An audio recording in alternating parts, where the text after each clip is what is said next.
Welcome to the madhouse, Bob. This was an historic occasion, with an American manager taking charge of a Premier League team for the first time. It was one that Bob Bradley will never forget, even if he and Swansea City came out on the wrong side of a 5-goal thriller. Every time Arsenal looked to have taken a decisive grip on the game, Bradley's team rallied. First, Gylfi Sigurdsson cut the home team's 2-0 lead at half, towards the end of the first period, and, on 66 minutes, the substitute Borja Bastón made it 3-2 with his first goal in Swansea colours, after his £15.5 million summer move from Atletico Madrid. It was an afternoon to forget for Granit Xhaka, and he was sent off for a chop on Modou Barrow, which left Arsenal with 10 men for the final 20 minutes, plus stoppage time.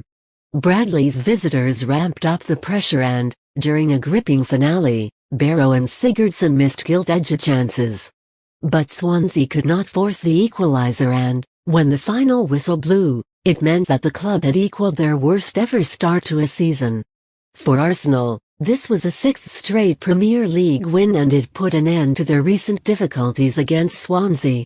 Bradley, though, could take numerous positives. He was an all-action presence in his technical area, and it was his boldness that stood out. The man who, until recently, had been in charge of Le Havre in the French 2nd Division went with 2 strikers at the outset, in the shape of Sigurdsson and Leroy Fer. Neither of them are known as out-and-out strikers, but they both know where the goal is, and, at the top of Bradley's entree, had been the issue of Swansea's lack of goals. Bradley's players worked to keep their shape, and Arsenal's breakthrough had not been advertised, which was a positive that he could take. On the other hand, it stemmed from the first piece of shoddy defending from his team. Never mind the heavy touch that Jordi Amat took following Hector Bellerin's burst up the right and headed cross into the danger area, which squirted off the central defender's thigh. The really bad bit was how Amat allowed himself to be levered off the subsequent chase for the ball by Walcott.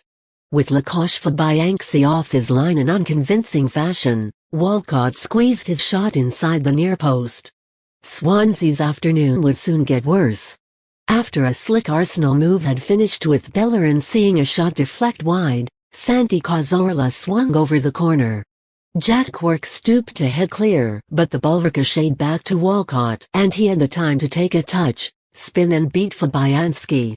Shkodran Mustafi had hit the top of the crossbar with a header in the 12th minute, and Alexis Sanchez had lobbed just wide on the break. Arsenal looked well set. But Bradley could punch the air with real feeling when his team fashioned a lifeline. It was Sigurdsson who crafted it, but the goal owed much to Xhaka's first aberration of the afternoon. The Arsenal midfielder, who has the fit again Francis Coquelin breathing down his neck, tried to outfox Sigurdsson with a trick close to his own penalty area. He got it wrong, Sigurdsson robbed him, and, all of a sudden, the Icelander was in. His left-footed curling finish into the far corner was of the highest class. Swansea even threatened the equaliser in first-half stoppage time from Sigurdsson's free kick, but Amat could not direct his header past Pedersek. It was a good chance, and, at that point, the game felt finely poised. Arsenal looked as though they had the extra gears. Walcott fluffed a close-range volley for his hat-trick from Ozil's header, after twinkle-toed work from Alex Iwobi before Özil decided to show him how it was done, from a much more difficult chance. Sanchez's cross was looped high to the back post, and Özil cut across the ball beautifully with his left foot to send it flying into the roof of the net. Swansea refused to accept they were beaten, and, with Barrow offering electric bursts up the right, they picked themselves up off the canvas once more. Barrow laid on his team's second goal for Bastón after beating Nacho Monreal and crossing low. And, after Fer had blasted high after Bellerin's weak clearance following a corner, it was Barrow that Xhaka chopped down to receive his red card. Barrow had outstripped Xhaka, and the Arsenal players' reaction was cynical in the extreme. Swansea pushed into the closing stages, and Bradley felt his heart race. Barrow sent a free header straight at Sek. Sigurdsson blazed high from Barrow's cutback, and Fer, twice, went close with headers. Walcott hit the post, and, At the very end, the crossbar on the counter-attack. Arsenal squeaked home.